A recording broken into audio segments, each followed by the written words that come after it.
Chapitre 33. Samedi 15 août. La mer conserve sa monotone uniformité. Nulle terre n'est en vue.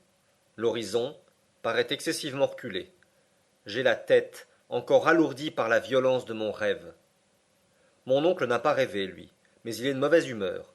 Il parcourt tous les points de l'espace avec sa lunette et se croise les bras d'un air dépité. Je remarque que le professeur Lindenbrock tend à redevenir l'homme impatient du passé, et je consigne le fait sur mon journal. Il a fallu mes dangers et mes souffrances pour tirer de lui quelque étincelle d'humanité, mais depuis ma guérison, la nature a repris le dessus. Et cependant, pourquoi s'emporter? Le voyage ne s'accomplit-il pas dans les circonstances les plus favorables? Est-ce que le radeau ne file pas avec une merveilleuse rapidité? Vous semblez inquiet, mon oncle, dis-je en le voyant souvent porter la lunette à ses yeux. Inquiet? Non. Impatient alors. On le saurait à moins. Cependant, nous marchons avec une vitesse. Que m'importe?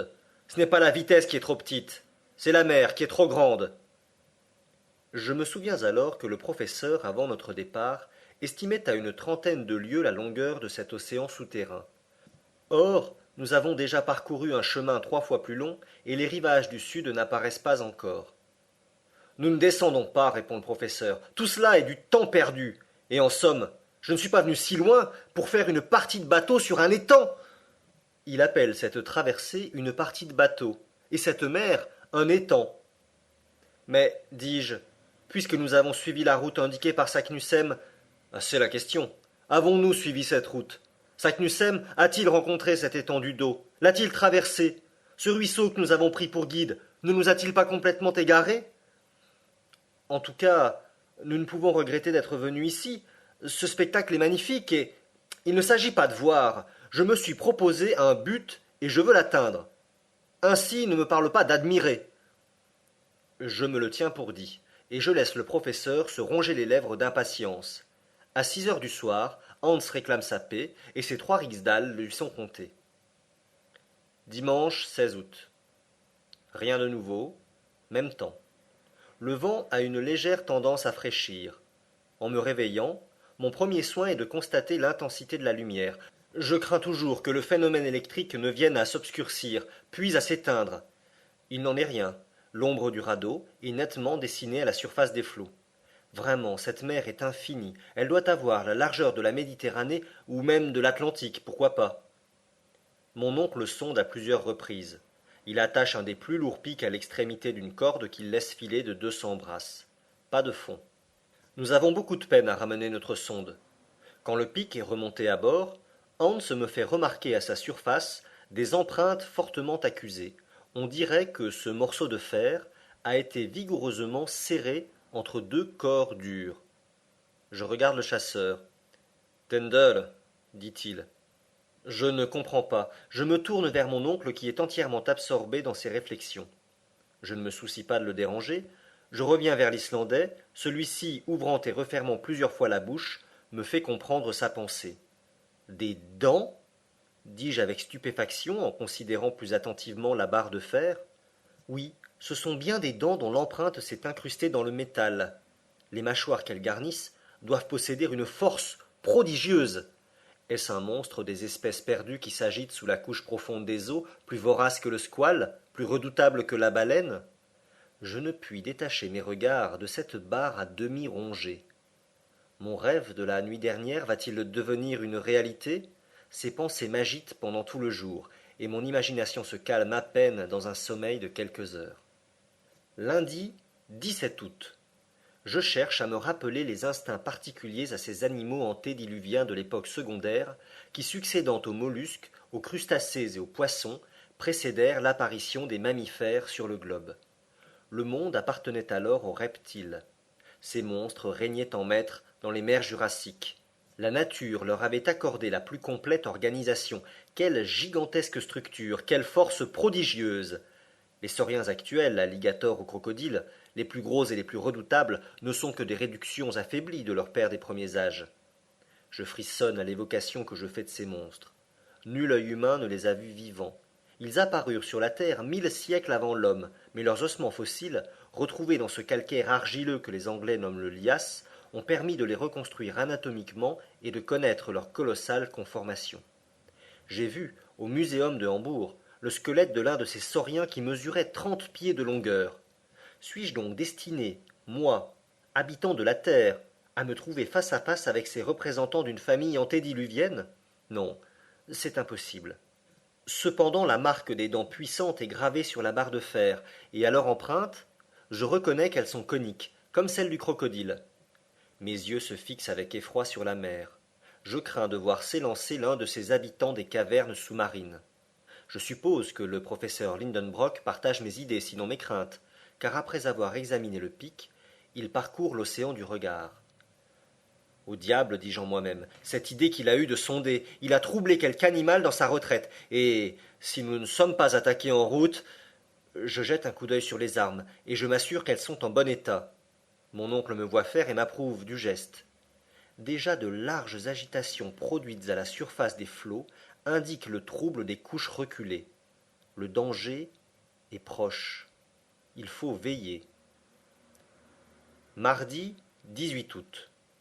Le soir arrive, ou plutôt le moment où le sommeil alourdit nos paupières, car la nuit manque à cet océan et l'implacable lumière fatigue obstinément nos yeux, comme si nous naviguions sous le soleil des mers arctiques. Hans est à la barre. Pendant son quart, je m'endors.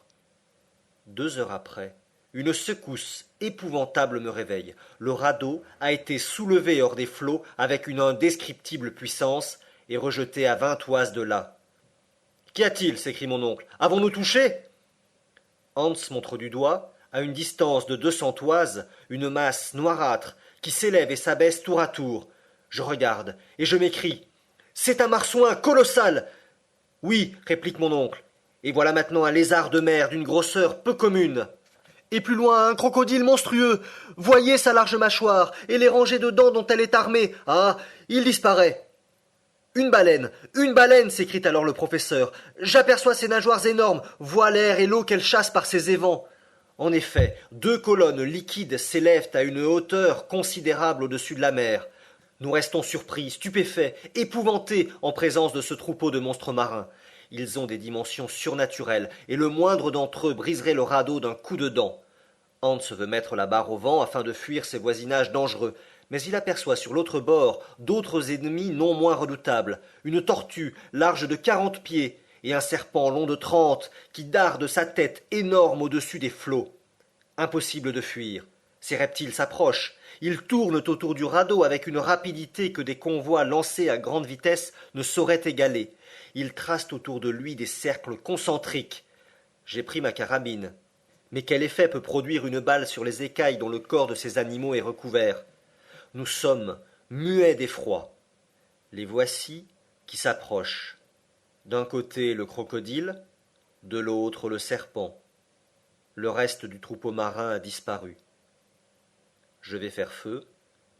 Hans m'arrête d'un signe. Les 2 monstres passent à 50 toises du radeau, se précipitent l'un sur l'autre, et leur fureur les empêche de nous apercevoir. Le combat s'engage à 100 toises du radeau. Nous voyons distinctement les 2 monstres aux prises. Mais il me semble que maintenant les autres animaux viennent prendre part à la lutte. Le marsouin, la baleine, le lézard, la tortue. À chaque instant je les entrevois. Je les montre à l'Islandais. Celui-ci remue la tête négativement. Tfa, dit-il. Quoi, 2? Il prétend que 2 animaux seulement? Il a raison, s'écrie mon oncle, dont la lunette n'a pas quitté les yeux.